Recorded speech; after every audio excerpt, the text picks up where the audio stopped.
Hello and welcome to yet another episode of the Day in Film Horrorcast. It's your host, Pat Nader, as always, and I want to jump feet first into this new movie.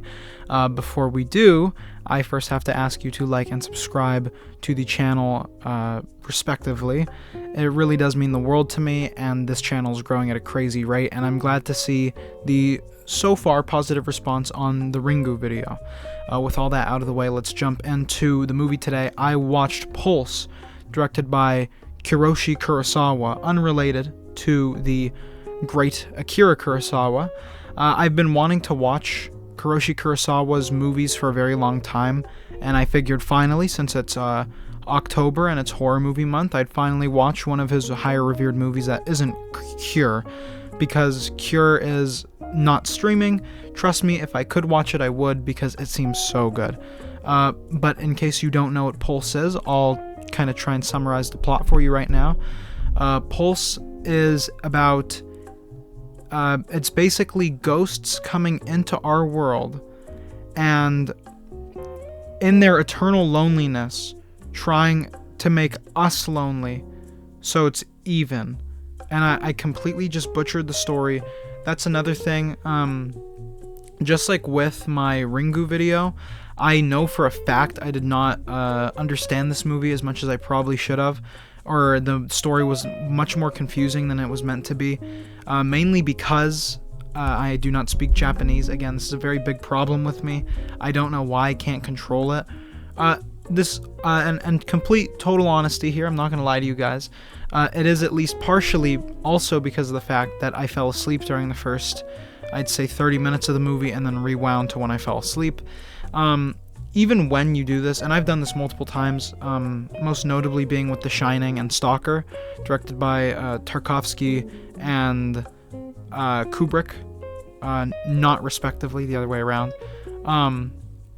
These movies are not bad. In fact, I think I gave both of them a 10 out of 10 on my watch through, but I remember not understanding it or being like really jumbled, but just needing to finish it because I had already started it and I'd watched enough to kind of just have to know the ending. But that's enough personal ramblings about me. Let's talk a little bit more about Pulse. This movie is great. I'm going to put it out there. I gave this movie an 8 out of 10.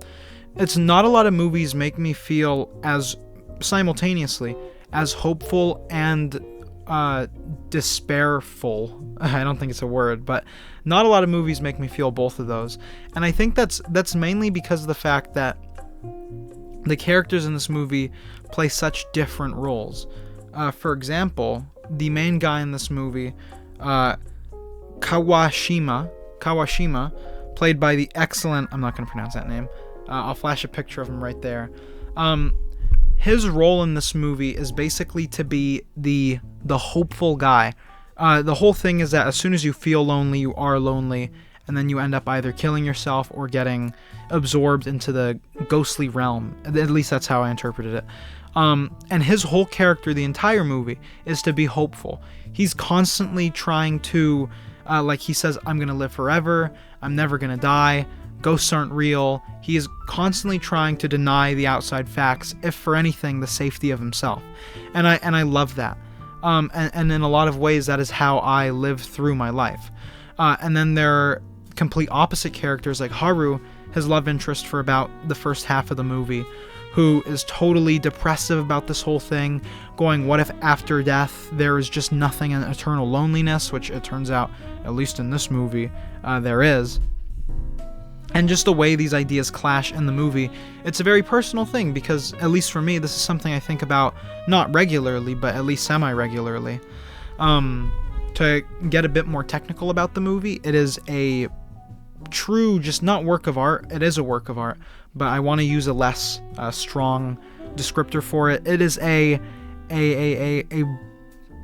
wonderfully made movie, in every sense of the way. The cinematography is gorgeous. Kiyoshi Kurosawa knows what he's doing with that camera, almost to a sickening extent. There are a lot of beautiful shots in this movie, just beautifully composed and blocked and stuff, which is something that's hard to appreciate until you've gone enough movies without seeing how important it is to block your scenes properly. His ability to turn these scenes into beautifully lit, just like visually appealing areas is incredible. And I have to also add this: the ghosts in this movie look unbelievably scary. There's something about very blurred faces that just kind of tickle my monkey brain and make me very scared, and this is a great example of that. It's hard not to watch this and not get at least feel shivers in your spine whenever you see that. I hope I remember to add that. And another thing is that I didn't expect this movie to lean so far into the post-apocalyptic aspect. This is going to be a silly comparison, but in a lot of ways, this movie is like an anti-Rapture. I haven't seen that Nick Cage movie Left Behind or whatever it's called after the biblical rapture, but I imagine this is a similar thing, because in this movie, people haven't exactly died, but they are definitely not still alive, and they're just kind of floating in the world after the events that happen in the movie.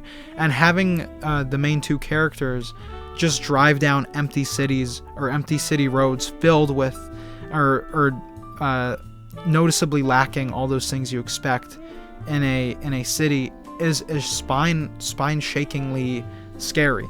And I appreciate how much they lean into this, abandoned factories, again, those empty streets, these vending machines are just stuck open, things like that. And that also makes the characters feel even more connected than they already are, just kind of by not association, but just by being in the scenario. It's hard not to appreciate how well the characters are written and how good the actors are that play them. I don't think there's a single bad actor in this movie. It's seriously impressive how good most of them are. The score in this movie is also just not incredible. It's not that good, but it is great. This movie has a great score to it. There are a lot of moments in this movie that really benefit from the score. And I know I glossed over it sorta, but this movie is really built on its story, and this movie's story is incredible. It's, at least to me, someone who wasn't 1,000,000,000% locked in on the movie, it is a little complex, but I love that. This movie keeps you asking questions. It never spoon feeds you anything. There's never a scene where it tells you exactly what's happening to all these people down to a scientific research. There are scenes of people attempting to boil it down to scientific answers and arguments, but they can't. And that's what makes the movie so scary. It's just the fact that there's a vague understanding and you kind of know what's happening, but at least for me as the viewer, I wasn't ever 1,000,000,000% sure what was happening, so I was scared. I mean, I don't think I have much more to say about the movie. It's paced excellently too. This movie takes its time to set up that really effective post-apocalyptic setting. At least the first hour 20 of this movie are normal, and if there's one thing that I do wish this movie did a little bit more, I wish they really went into the ghosts on the internet idea more. Having these souls or ghosts or spirits or whatever inhabit the earth, our corporeal realm, through the means of the internet and websites and just images and things like that, is fascinating. And the way they do it in this movie is just brilliant. But the movie takes its time setting these things up. You see one at the very start, and then it's very smooth for a very long time. You don't really know what's happening. And every time you actually see a ghost, and these ghosts, again, I'll flash a picture if I remember, and if I can't find one, I'll describe it anyway. They are just black silhouettes of people, but they look so see-through and so not real, but at the same time so unnervingly real that it's hard not to. Sorry, I keep saying that. It almost activates your fight or flight. At least it did for me.